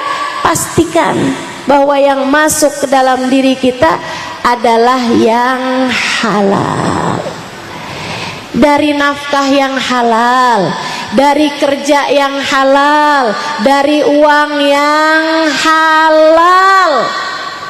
Insya Allah kita usahakan semaksimal mungkin. Sebab katanya Asyibli man akalal halal ata'at jawarihuhu sya'am aba, wa man akalal haram asat jawarihu sya'am aba. Siapa yang masuk makanannya halal, akan taatlah anggota tubuhnya mau atau tidak mau. Dan siapa yang masuk uangnya itu haram, makanan yang masuk dalam dirinya adalah dari uang yang haram, maka akan bermaksiat dan berbuat dosalah seluruh anggota tubuhnya mau atau tidak mau. Maka ibu-ibu sekalian, kalau kamu lihat, ustazah, nih anak saya ini udah bener loh ustazah, padahal saya udah didiknya dengan benar, saya nggak pernah ngomong kasar sama anak saya, tapi kok ya anak saya kok bandel, kok nggak denger ucapan saya, kok dia nggak nurut sama saya, kok dia nih kerjaannya ngerjain yang nggak bener mulu nih ustazah. Coba periksa nafkah yang masuk ke dalam dirinya, coba periksa kerjaan suamimu, kerjaan dirimu untuk mendapatkan nafkah, apakah ia dari jalur yang halal ataukah masih ada yang syubhat apalagi haram masuk dalam rizkimu tersebut. Hati-hati, hati-hati, pastikan rizkinya rizki yang halal. Ibu-ibu sekalian yang saya muliakan, yang terakhir, ibu-ibu, jangan pernah nyerah urusan anaknya dalam masalah mendoakan dia. Ini pesan saya sangat berpesan padamu. Kayak apapun anak kamu, jangan pernah nyerah sama anak kamu. Jangan sampai datang waktunya, atau jangan sampai ada kamu dalam situasi di mana kamu bilang, saya udah nggak sanggup lagi deh sama dia, saya udah nggak ridho lagi sama dia, udah saya putusin, saya keluarkan dia dari kartu keluarga. Jangan pernah nyerah sama anakmu, Bu. Kayak apapun aja kesalahan dia, kayak apapun aja dosanya, kayak apapun aja tingkahnya, akhlaknya, kamu boleh marah, kamu boleh kesel, tapi kamu nggak boleh nyerah. Saya sampaikan dengan sungguh-sungguh padamu, atas nama cinta, atas nama sayang saya sama kamu, sebab kamu adalah umat Nabi saya, Nabi Muhammad SAW. Saya ingin mendapatkan kasih sayang Nabi saya, karenanya saya menyayangimu, Bu. Saya sampaikan padamu, jangan pernah nyerah sama anak kamu. Saya minta tolong sama kamu, semarah apapun kamu sama anakmu, jangan pernah kamu mengangkat tanganmu kemudian kamu bilang, ya Allah saya nggak ridho sama anak saya. Jangan pernah, jangan pernah. Saya minta tolong sama kamu, semarah apapun kamu sama anakmu, kalau kamu dalam keadaan seperti itu, saat kamu berdoa kamu bilang begini, ya Allah saya memang marah sama anak saya ya Allah, tapi saya ridho sama dia, maka ridhoilah dia ya Allah. Saya marah memang sama anak saya kesel sama anak saya ya Allah, tapi saya ridho sama anak saya ya Allah. Ampunilah saya, ampunilah anak saya ya Allah. Bimbing saya biar bisa jadi ibu yang baik buat anak saya. Bimbing anak saya ya Allah biar bisa jadi anak yang baik buat saya, ibunya. Minta sama anakmu, minta sama Allah SWT seperti itu. Kenapa? Nih dengerin, kalau kamu nggak ridho sama anak kamu, Allah nggak akan ridho sama anak kamu. Sebab Allah bilang seperti kata Nabi Muhammad, ridallah fi ridal walidain wa sukhtullah fi sukhtil walidain. Ridha Allah terletak pada ridha orang tua, murka Allah pun terletak pada murka orang tua. Kalau kamu marah sama anakmu, kamu murka sama anakmu, kamu nggak ridho sama anakmu, Allah pun akan begitu kepada anakmu. Dan kalau anakmu sampai nggak diridhoi Allah, Bu, anakmu bakalan jadi ahli neraka, dan itu pasti pasti akan menyedihkan hatimu. Dunia dan akhirat dia akan semakin jauh dari ridha Allah, dia akan semakin jauh dari hidayah, dia akan semakin jauh dari surga. Tapi kalau kamu tetap ridho sama anak kamu, Allah pun akan ridho sama dia. Kalau sudah Allah ridho sama dia, itu cuma soal waktu. Sekarang anakmu bandel, ntar lama-lama enggak lagi. Sekarang anakmu sholatnya belum benar, tapi kalau kamu tetap ridho sama anakmu, Allah akan ridho. Lama kelamaan Allah akan beri hidayah kepada anakmu, sehingga anakmu nanti akan menjadi anak yang soleh, akan jadi anak yang soleha. Maka seperti apapun keadaan anakmu, tetaplah ridho padanya. Ibu-ibu saudara sekalian, nanti kalau anakmu soleh soleha, saat kamu meninggal dunia, Bu, tiap sholat yang dia lakukan pahalanya akan ngalir ke dalam kuburmu. Kalau kamu meninggalkan anak yang soleh soleha, setiap sedekah yang anakmu lakukan pahalanya akan ngalir ke dalam alam kuburmu. Kalau anakmu adalah anak-anak yang baik, anak-anak yang mulia, setiap kebaikan yang dia lakukan, setiap amal soleh yang mereka kerjakan akan mengalirkan pahalanya ke dalam alam kuburmu sesudah kamu mati nanti. Ibu-ibu tahu, setiap kali saya mengajar, pahala ngajar saya ngalir ke dalam kubur ibu saya. Ibu-ibu sekalian, ngalir ke dalam kubur ibu saya, yang dengannya mudah-mudahan ibu saya Allah tempatkan di tempat paling nyaman. Ibu-ibu sekalian yang saya muliakan, yang dengannya semoga saya bisa menjadi anak yang solehah bagi ibu saya.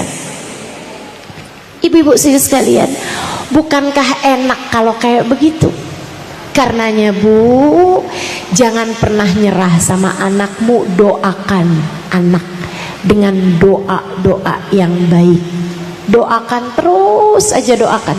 Tiap habis sholat kamu doain, tiap keadaan apapun kamu doain. Kayak tadi tuh lagi qiyam, waktunya doa mustajab, doain anak-anak kamu, doain.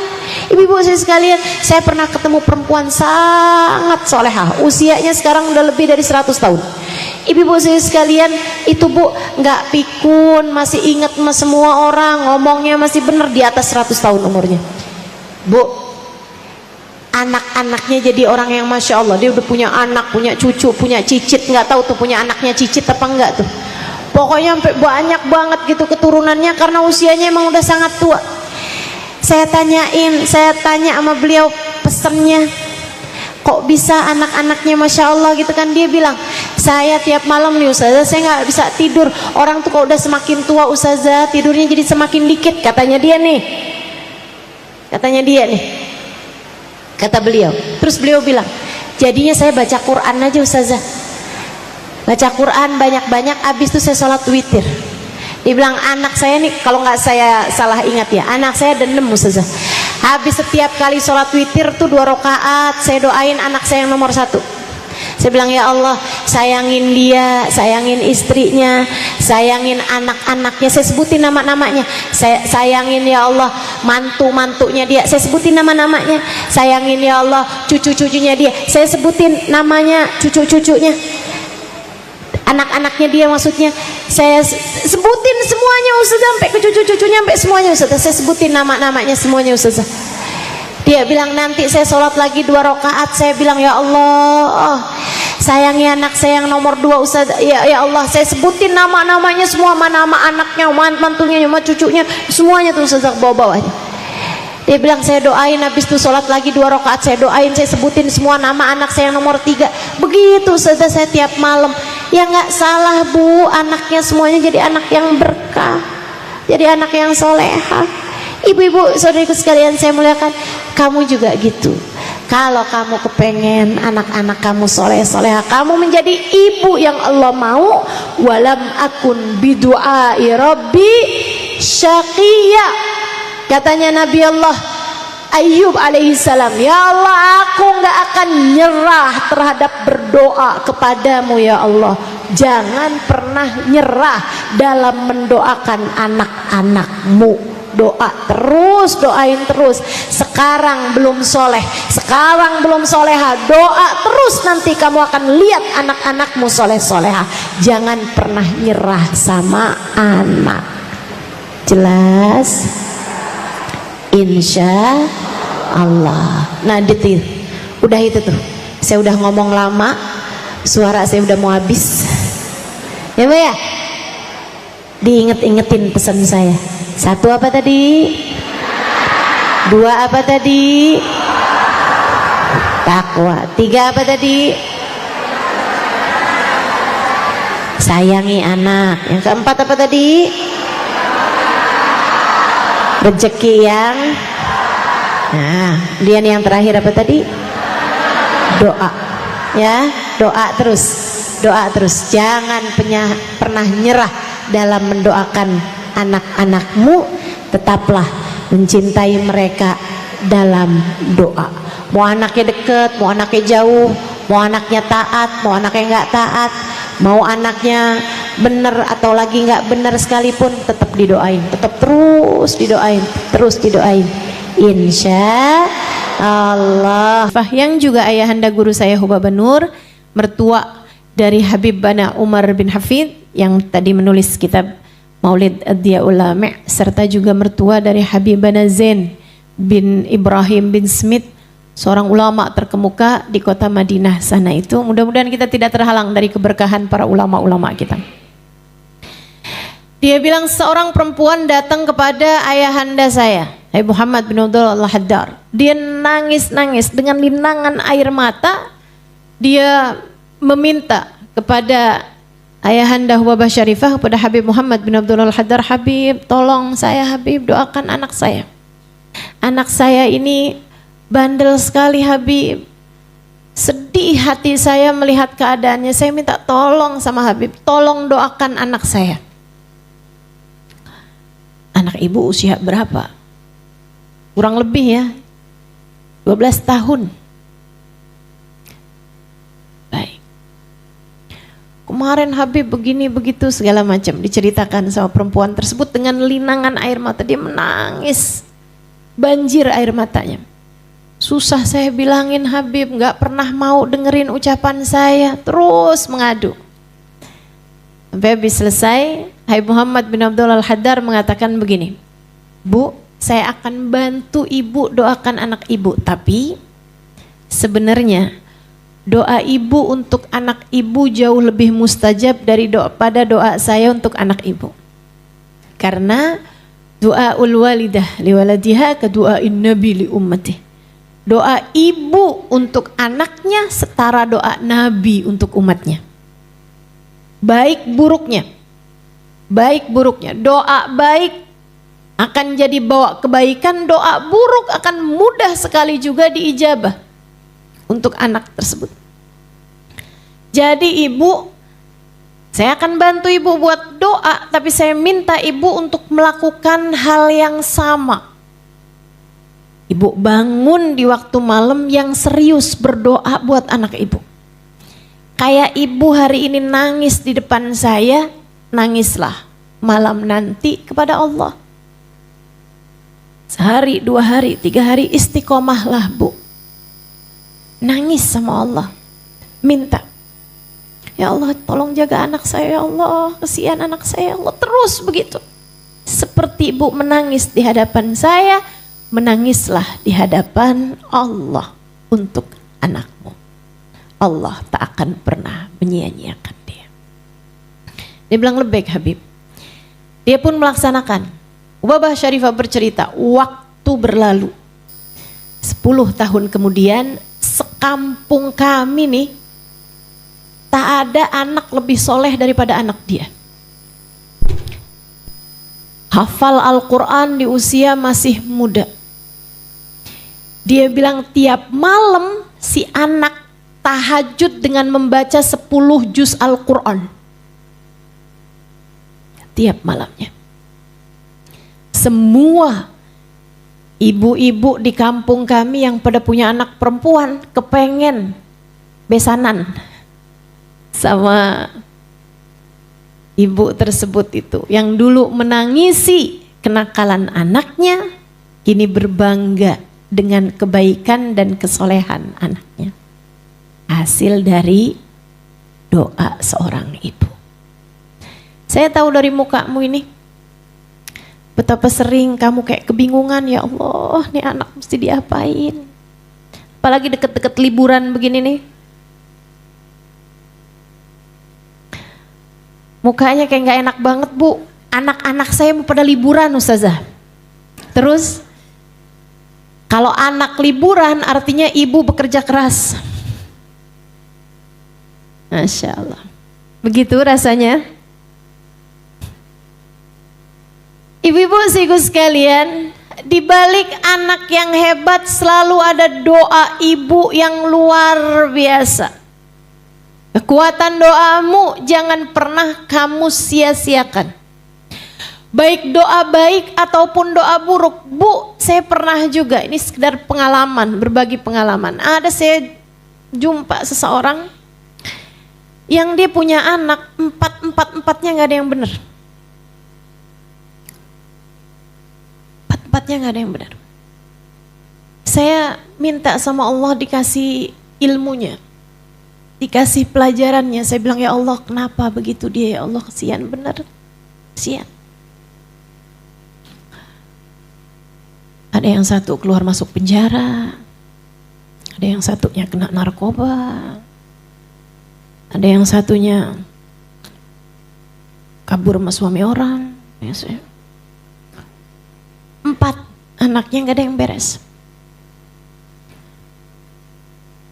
Saya minta diberikan jawaban sama Allah SWT, dan keesokan harinya ada seorang perempuan cerita sama saya. Dia bilang, Allah Ustazah, itu sih Ustazah kita sampai kesian sama dia. Dia bilang, dia Ustazah kalau marah sama anaknya, anaknya diseret panjang gang. Seret di gang, dipukulin Ustazah. Terus dia bilang sama anaknya, liatin sekalian kamu.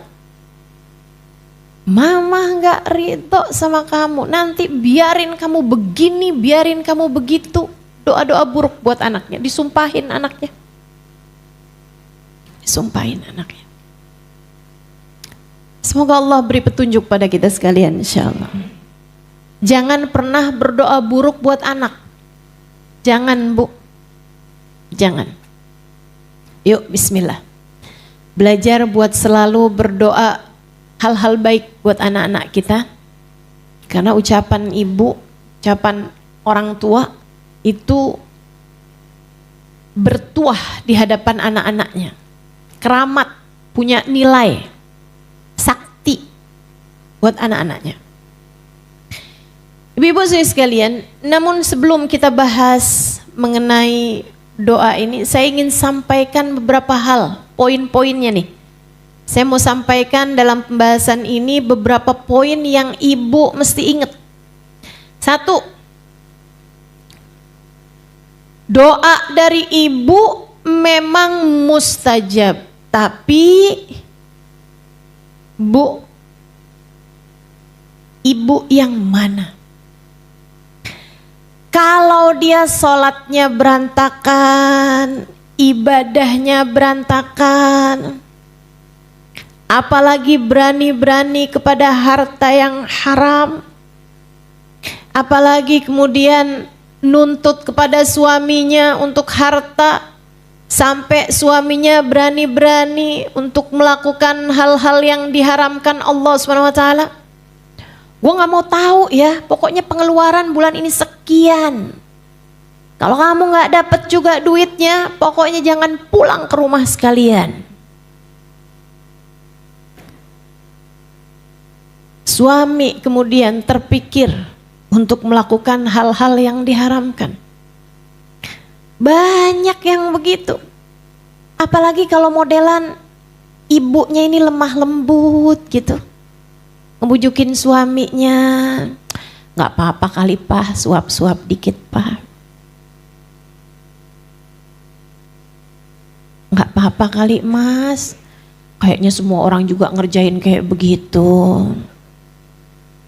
Iya, bohong-bohong dikit mah, Allah Maha tahu. Nah emang Allah Maha tahu. Justru karena Allah Maha tahu seharusnya kamu jadi takut. Allah Maha tahu kebutuhan kita Pak. Ya Allah juga Maha tahu bagaimana seharusnya kamu mencari rezeki yang halal. Jangan sampai suamimu akhirnya berani bohong, berani ngambil harta yang haram. Saudaraku sekalian, saya muliakan Sayyidina Syekh Abu Bakar Syatta dalam kitabnya I'anatul Talibin ala Syarhi Fathil Mu'in di bab-bab awal mengenai doa. Beliau mengatakan, innalid doa bab. Doa itu ada pintunya, ada gerbangnya. Wahwa aklul halal, gerbangnya doa adalah makanan halal, adalah konsumsi atau apapun dari barang-barang yang halal. Ibu-ibu sekalian yang saya muliakan, jangankan makanan. Nabi Muhammad sallallahu alaihi wasallam bercerita, "Man ishtara thawban bi'ashr darahim dirham minha min haram." Siapa yang membeli baju dengan harga 10 dirham, 1 dirhamnya terdiri dari sesuatu yang haram, 10%. Beli baju harga 1 juta, 100 ribunya dari duit haram, Allah tidak akan mengijabah doanya selagi baju tersebut ada padanya. Allah tak akan mengijabahnya selagi baju tersebut ada padanya. Saudariku sekalian yang saya muliakan, dalam hadis yang lain disebutkan, kalau saya nggak salah ingat, hadis nomor 4 dari kitab Arba'in An-Nawawiyah, juga ada di dalam kitab Riyadhus Shalihin karya Sayyidina Syekh Al-Imam An-Nawawi alaihi ridwanullah. Hadis sahih Nabi kita Muhammad sallallahu alaihi wasallam bercerita. Katanya Nabi Muhammad sallallahu alaihi wasallam, rajul yutilus safar as'ath aghbar madda yadayhi ila sama. Kata Nabi, ada seorang laki-laki kusut, perjalanan panjang, bajunya dekil, madda yadahu ila sama, mengulurkan tangannya ke arah langit. Wa qala ya Rabb ya Rabb. Dan dia berkata, ya Allah, ya Allah, ya Allah. Berdoa dengan sungguh-sungguh pada Allah SWT. Bu, Nabi menyebutkan banyak sekali sebab-sebab doa mustajab. Yutilus safar, musafir. Doanya musafir itu mustajab. Doanya musafir, mustajab. As'as aghbar, dalam keadaan yang menyedihkan. Bajunya dekil, perutnya lapar, keadaannya kepanasan. Penyebab doa mustajab. Makanya kenapa doanya orang puasa di saat lagi siang hari puasa mustajab? Karena keadaannya mengenaskan, tambah semakin sore tambah menyedihkan kan? Tambah lemas gitu. Allah sampai banggain tuh di hadapan malaikat-malaikatnya. Unduru ila ibadi, kata Allah. Liatin tuh hamba-hambaku tuh. Lemes-lemes, lapar-lapar gitu kan. Mereka nggak mau makan, padahal pengen makan. Taraku ta'amahum wa syahwatuhum min ajli. Kata Allah, mereka meninggalkan makan minumnya karena aku, fahum indi kaba'dikum. Mereka ini orang-orang yang lagi puasa itu hamba-hambaku, kata Allah, setara dengan kalian wahai para malaikat-malaikatku. Orang lemes, lapar, bajunya musafir, kusut, dekil. Salah satu doa mustajab. Madda yadayhi ila sama, dia mengulurkan tangannya, menengadahkan tangannya ke arah langit. Wa qala ya Rabb, dia berdoa, ya Allah, ya Allah, ya Allah. Salah satu sebab doa mustajab, mengulurkan tangan ke langit, menengadah. Katanya Allah Subhanahu wa ta'ala, kata Nabi Muhammad dalam salah satu hadisnya, innallaha hastaha min abdin madda yadayhi ila sama an yarudduhuma sifra. Sungguhnya Allah Subhanahu wa ta'ala malu kalau melihat hambanya berdoa dengan menengadahkan tangannya untuk mengembalikan tangannya tersebut dalam keadaan sia-sia. Beberapa sebab doa mustajab disebutkan Nabi kita Muhammad sallallahu alaihi wasallam. Tapi kata Nabi, walakin ta'amuhu haram, syarabuhu min haram, wa ghuddiya bil haram. Fa anna yustajabalah. Tapi orang ini makanannya dari uang haram, hasil nipu, hasil bohong, hasil jilat. Jangan jilat, kamu bukan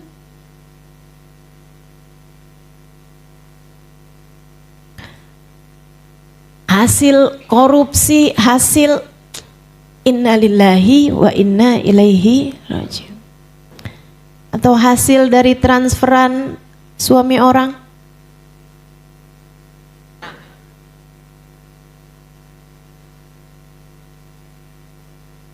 Mengharam ustazah, tergantung caranya ya.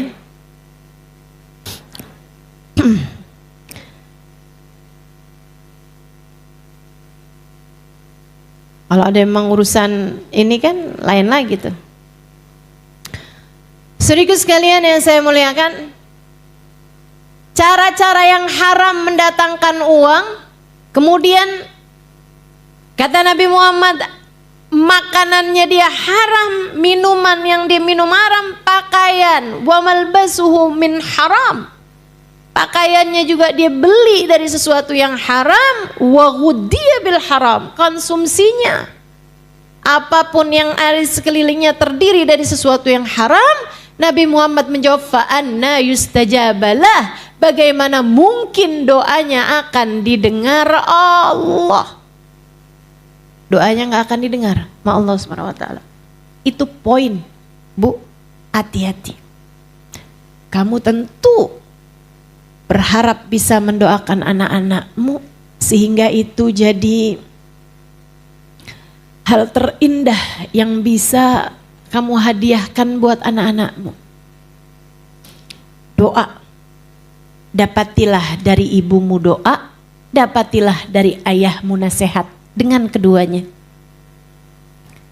seorang anak dapat melewati apapun yang ada di atas muka bumi ini. Rintangan kehidupan seorang anak, jalan hidup seorang anak jadi lancar ketika dia mendapatkan keduanya. Nasihat dari ayahnya dan juga doa dari ibunya.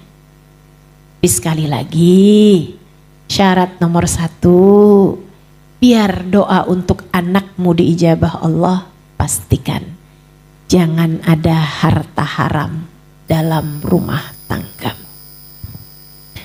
Kamu harus punya kekuatan hati.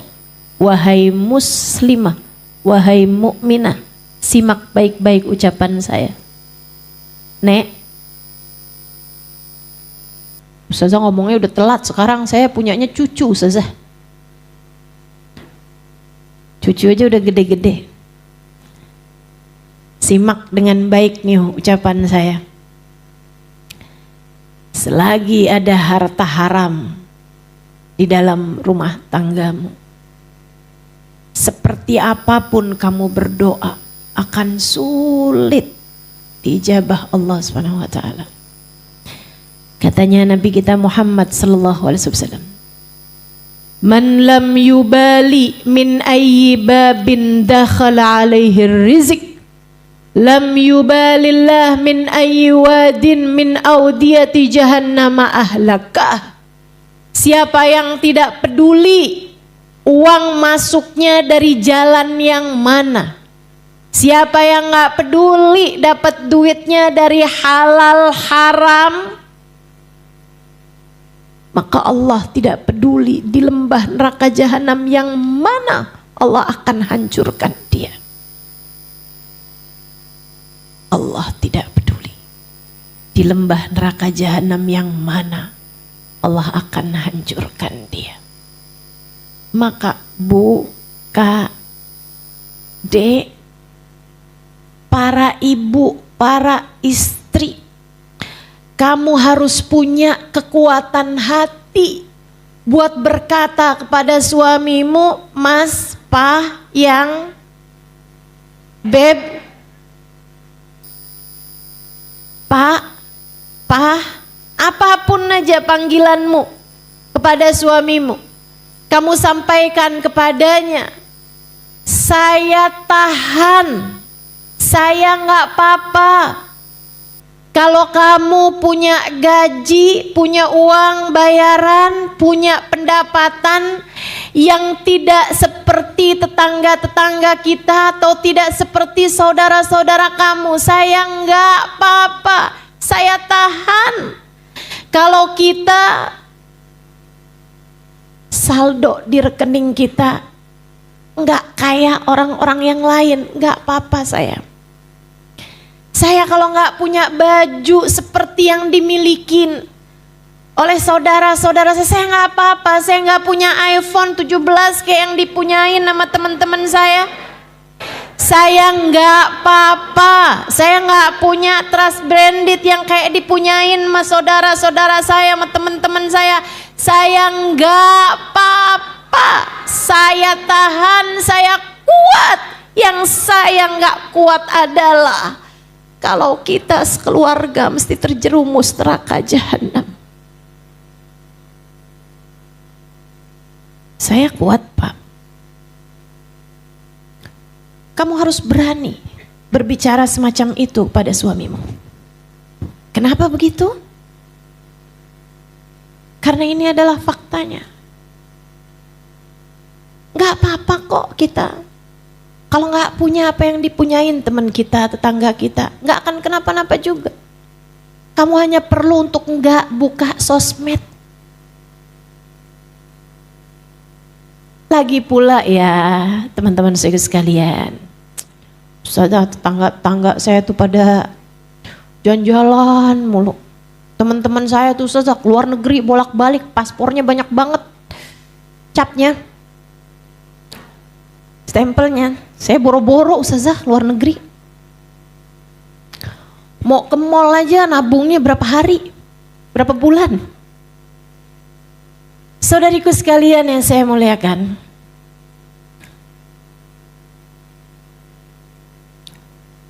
gak apa-apa, gak punya apa yang dimiliki orang. Lagi pula, ini saya kasih tahu, membandingkan rezekimu dengan rezeki orang itu adalah pintu penderitaan paling awal. Kalau kamu pengen hidup kamu menderita, gampang banget, bandingin aja terus hidup kamu sama hidupnya orang. Sengsara, menderita. Kamu gak tahu aja, orang tuh upload di media sosial itu kan hanya yang dia kepengen orang lain tahu aja. Betul? Gak pernah ketemu apa pasangan yang kelihatannya kayak romantis banget di media sosial, tahu-taunya kayak kamu gak pernah denger aja. Saudaraku sekalian yang saya muliakan, kamu gak pernah dengar apa berita orang jalan-jalan ke luar negeri, pas nyampe di Jakarta ditagih sama debt collector.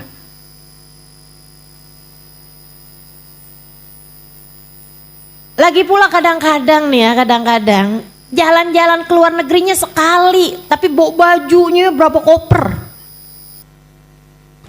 Biar kelihatannya banyak banget gitu, di satu tempat aja sampai bolak-balik ganti baju. Ada tuh yang begitu. Di sini mudah-mudahan nggak ada ya, tapi nggak tahu saya.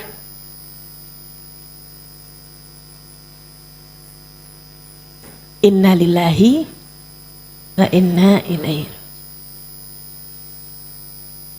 Apa manfaat pandangan orang padamu, Bu? Kamu kejar apa sih? Kejar apa sih sampai segitunya?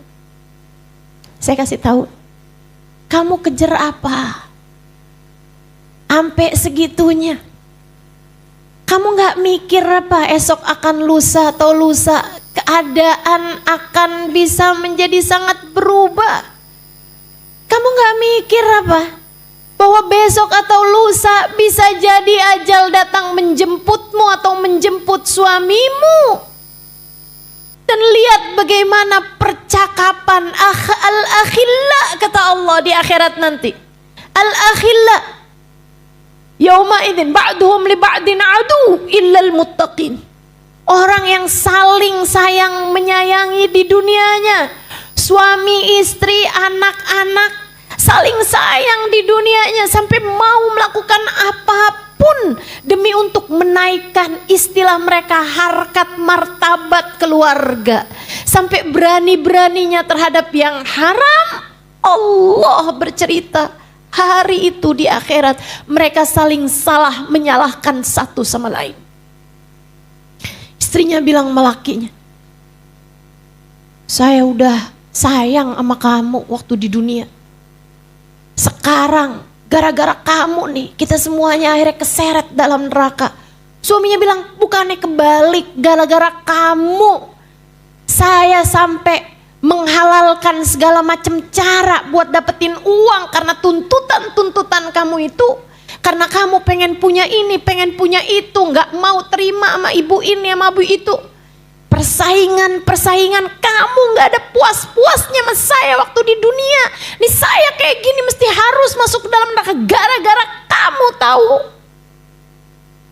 Suami menyalahkan istri, istri menyalahkan suaminya, belum lagi anak-anak yang akan menyalahkan orang tuanya. Sehingga Nabi Muhammad bercerita, terkadang ada orang yang masuk ke dalam neraka karena ia ditarik oleh orang-orang yang paling dia sayangi waktu di dunia. Bagaimana hal itu wahai Rasulullah? Para sahabat bertanya, Nabi Muhammad berkata, kalian cintai anak kalian, kalian cintai keluarga kalian, hingga kalian berani-berani terhadap aturan Allah SWT demi untuk cinta kalian kepada anak-anak kalian. Sampai ada yang terjebak pinjol, sampai ada yang berani-berani korupsi dan seterusnya.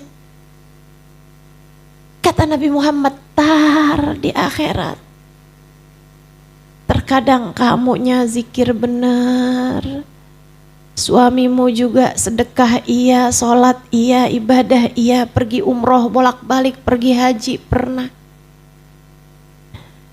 Anak dimasukkan ke dalam neraka, anaknya bilang, ya Allah saya kan kayak begini gara-gara orang tua saya.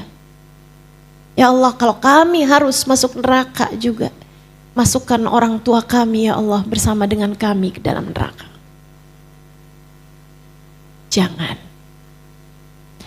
Jangan biarkan senjatamu yang paling ampuh untuk anakmu habis, hilang hanya karena kamu yang tidak tahan terhadap godaan duniawi. Pastikan jangan berani sama harta yang haram. Tapi kami memang kesulitan Ustazah, Bu. Ustazah gak tahu mungkin rasanya kesusahan ekonomi. Saya pernah tinggal di sebuah negara 4 tahun lebih. Sepertinya saya punya uang dengan saya gak punya uang, banyakan saya gak punya uang. Ibu-ibu sekalian yang saya muliakan.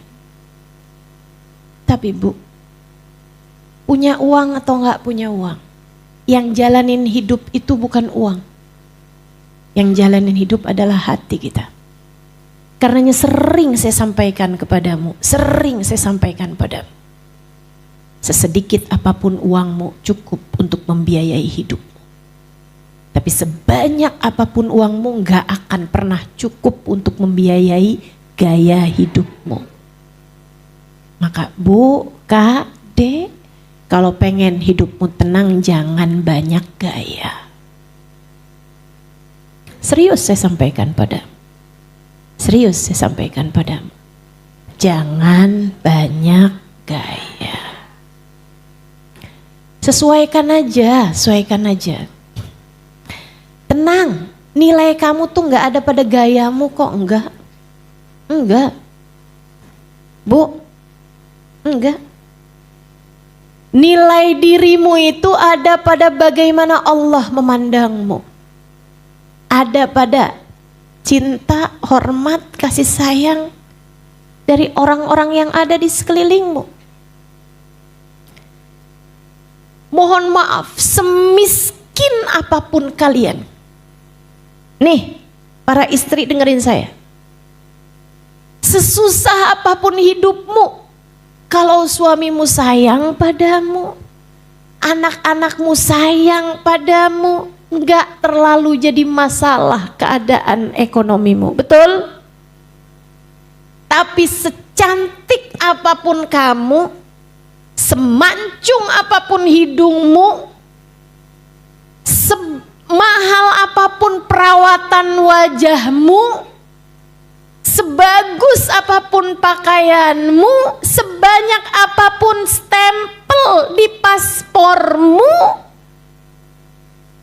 kalau suamimu gak sayang padamu, anak-anakmu gak hormat padamu, apa enaknya? Betul? Betul? Saudaraku sekalian yang saya muliakan, ayo dibenerin pola pikirmu terhadap kehidupan. Saya menyampaikannya karena saya tahu saya juga perempuan seperti halnya dirimu. Jangan kamu dikelabuhi oleh apa yang orang-orang luar sana sampaikan yang belum tentu sesuai dengan apa yang diajarkan baginda kita Nabi besar Muhammad. Permasalahan hidup perempuan kalau cantik beres urusan. Siapa bilang? Siapa bilang? Enggak begitu. Saya ubah caramu berpikir. Sebesar apapun permasalahan hidup seseorang perempuan, ia bisa selesai kalau pemilik alam jagat raya mencintainya. Kalau Allah Subhanahu wa Ta'ala mencintaimu, semua permasalahan tidak ada. Semua permasalahan kehidupan menjadi ringan belaka. Yuk, kejar yang kekal. Kejarnya yang kekal. Kejarnya yang abadi. Bahagia dunia hingga akhirat nanti. Jangan mau dikelabuhi. Jangan mau tertipu. Saya menyampaikan karena kasihan padamu. Hidup cuman segini-gininya aja. Sebanyak apapun uangmu gak akan pernah bisa menghalangkan satu rambutmu untuk beruban. Sebanyak apapun saldomu tidak bisa meringankan sakit jika harus datang. Kayak apapun kamu, tidak ada yang bisa mengubah sedikit pun takdir yang telah Allah Subhanahu wa Ta'ala tetapkan untukmu. Dan sebanyak apapun saldomu tidak bisa menunda 1 jam bahkan 1 menit pun dari waktu kematian yang telah Allah Subhanahu wa Ta'ala tetapkan. Maka apapun yang tidak kamu bawa mati, jangan bela mati-matian. Apapun yang tidak kamu bawa mati, jangan kejar mati-matian. Saya menyampaikan ini dari hatimu. Maka masukkan ini ke dalam hatimu. Yang di luar-luaran sana menyampaikan sesuatu, belum tentu dari hati mereka. Belum tentu karena sayang padamu. Mereka mungkin mengejar sesuatu hal, berharap kamu menjadi komoditas, berharap kamu menjadi target market mereka, saudaraku sekalian. Berdasarkan ego